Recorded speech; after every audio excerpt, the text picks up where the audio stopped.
नाज़रीन, इस वक्त यूक्रेन की तरफ से रशिया के अगेंस्ट कोई 10 लाख की फोर्स लड़ रही है और यूक्रेन का मानना है, उनके एक्सपर्ट्स का मानना है कि कम से कम उनको 1,60,000 मजीद फौजी चाहिए रशिया को काउंटर करने के लिए। लेकिन अमेरिकन एक्सपर्ट्स का ख्याल है कि 1,60,000 नहीं, ये और भी ज़्यादा इनको, यानी वो 2-2.5 लाख की फिगर बता रहे होते हैं कि कम से कम यूक्रेन वालों को इतने फौजी मजीद चाहिए। 10 लाख ऑलरेडी लड़ रहे हैं और वो कह रहे हैं 2-2.5 लाख मजीद इनको चाहिए। ऐसे में अमेरिकन ने, यानी बाइडेन एडमिनिस्ट्रेशन जो है, उन्होंने प्रेशर डालना शुरू किया है ज़ेलेंस्की सरकार के ऊपर कि आप फौज में जो रिक्रूटमेंट की एज है वो कम कर दें, वो कम कर दें। अच्छा, कम करने का उसकी वजह क्या है? उसकी वजह ये है असल में कि वो कहते हैं जब कम करोगे ना एज तो ज़्यादा तुम्हारे पास पूल अवेलेबल होगा लोगों को फौज में, मतलब ज़बरदस्ती भी डाल रहा है तो वो कह रहे हैं कि ज़्यादा तुम्हारे पास ऑप्शंस अवेलेबल होंगे, ज़्यादा लोग तुम्हारे पास आ जाएंगे जिसको तुम रिक्रूट कर सकते हो। मौजूदा एज लिमिट क्या है? मौजूदा एज लिमिट है जनाब 25 साल। यानी यूक्रेन के अंदर अगर आप 25 साल के हैं तो आपके ऊपर फ़र्ज़ बन जाता है कि आप हथियार उठाएं और जाके लड़ें रशिया के अगेंस्ट।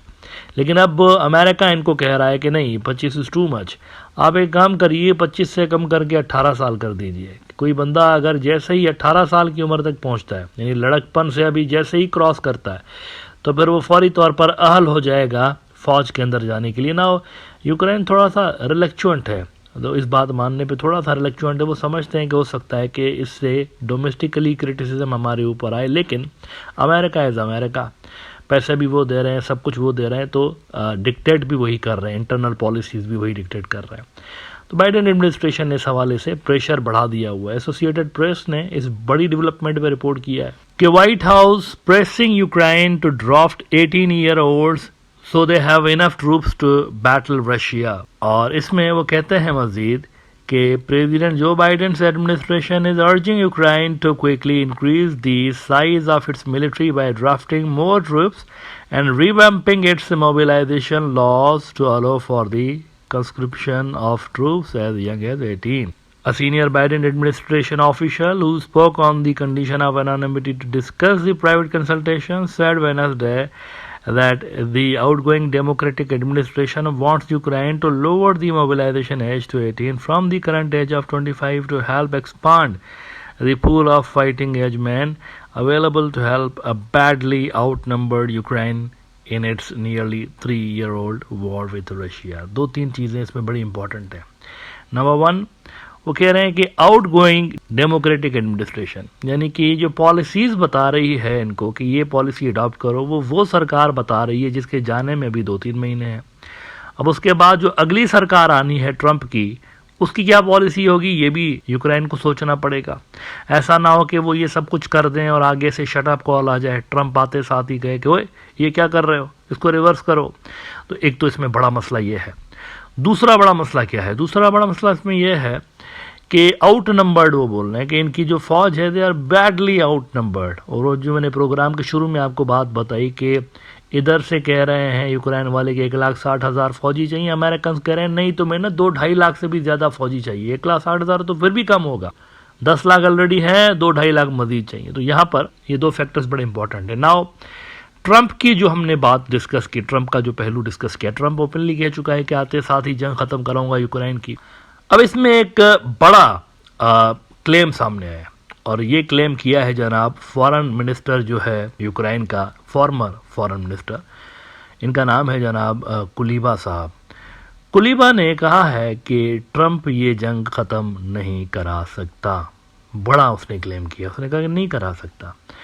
इसकी वजह क्या है? इसकी वजह हम नहीं है, वो कहता है, इसकी वजह कहता है प्यूरिन है। प्यूरिन जो है ना ट्रंप के सुझाव को एक्सेप्ट नहीं करेगा। इसकी वजह भी वो बता रहा है खुद ही। कहता है कि प्यूरिन जो है ना, प्यूरिन का एक बड़ा मकसद ये भी है कि वेस्ट को डिग्रेड करे, दुनिया को दिखाए कि देखो रशिया के सामने ये क्या बेचते हैं, सारा का सारा वेस्ट मिल जाए, मैं सबको डिफीट कर सकता हूँ। तो वो हमें ह्यूमिलिएट एक तरह से करना चाहता है। तो जो ट्रंप की सीज फायर की एग्रीमेंट होगी उसमें ये सारी चीज़ें वो अचीव नहीं कर रहा होगा, चूंकि लिहाजा वो ये नहीं मानेगा और इसलिए वो कह रहे हैं ये पीस डील रिजेक्ट हो जाएगी ट्रंप की। पॉलिटिको रिपोर्ट कर रहा है Trump can not deliver a peace deal, says ex Ukrainian foreign minister Kuleba In a grim interview, Kuleba contrasts the West's reluctance to send weapons to North Korea's commitment to send troops. North Korea ने ऐलान किया हुआ 1 lakh troops भेज रहे हैं अपने Russia की मदद के लिए, लेकिन साथ यहाँ अमेरिका ने भी कहा है कि आप अपनी एज की लिमिट कम कर दें ताकि 1,60,000 फौजी यूक्रेन के भी आ जाएं। कुलिबा के इस स्टेटमेंट को ज़रा करीब से समझने के लिए इस आर्टिकल का ये हिस्सा पढ़ना बड़ा ज़रूरी है, जिसमें वो कहते हैं कि as for Trump's promise of a swift deal to end the war, Kuleba, who left his post in September, said he couldn't see Putin agreeing. He couldn't see Putin agreeing. Putin का मसला है, हमारा मसला नहीं है.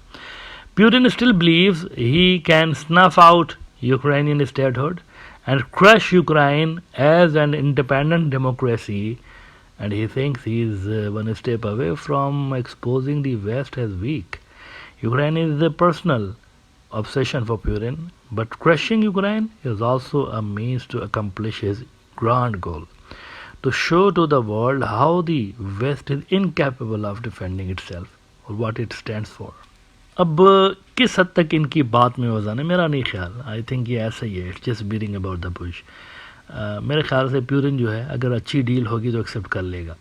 उसने already बहुत कुछ हासिल कर लिया है। नंबर 1, बड़ा इलाका हासिल कर लिया है जो कि वो गिव अप नहीं करेगा, और ऑफ कोर्स जो भी पीस डील होगी वो इन इलाकों के हवाले से नहीं होगी। जो इलाके गए सो गए, अब वो उनको वापस नहीं मिलेंगे।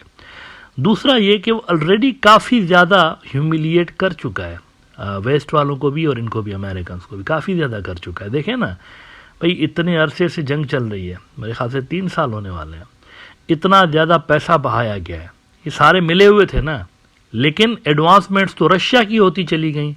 यूक्रेन वाले थोड़ी घुस गए वहाँ पर रशिया की टेरिटरी में जाकर, उन्होंने थोड़ी कब्जा किया है, उल्टा हुआ है। सारा वेस्ट सपोर्ट कर रहा है, फिर भी रशिया आगे आ गया, मतलब यूक्रेन के इलाके पे आगे आ गया। तो मेरे ख्याल से ये इट्स सेल्फ इनफ ह्यूमिलिएशन है। तो आई डोंट थिंक कि ये कोई ह्यूमिलिएशन का या इस तरह की वो बात कर रहे हैं, नीचा दिखाएगा वेस्ट को, आई डोंट थिंक सो। मेरे ख्याल से प्यूरिन ने ऑलरेडी काफ़ी कुछ अचीव किया है इस पर, और इसमें एग्री कर लेगा। इसकी भी इकोनॉमी को ब्रीथ चाहिए, to be very honest with you. काफ़ी अरसे से लेकर डिस्काउंट पे ऑयल बेच के वो अपना इकोनॉमी उसने सस्टेन करके रखी हुई है डिस्पाइट द यूएस सैंक्शंस। लेकिन अब मेरे ख्याल से वो भी चाहेगा कि ब्रीथ मिले इसकी इकोनॉमी को। तो टर्म्स तो उसी के एक्सेप्ट होंगे, लेकिन यह है कि डील हो जाएगी। मेरा पर्सनल ओपिनियन ये है कि ट्रंप के आने के बाद ये पीस डील हो जाएगी।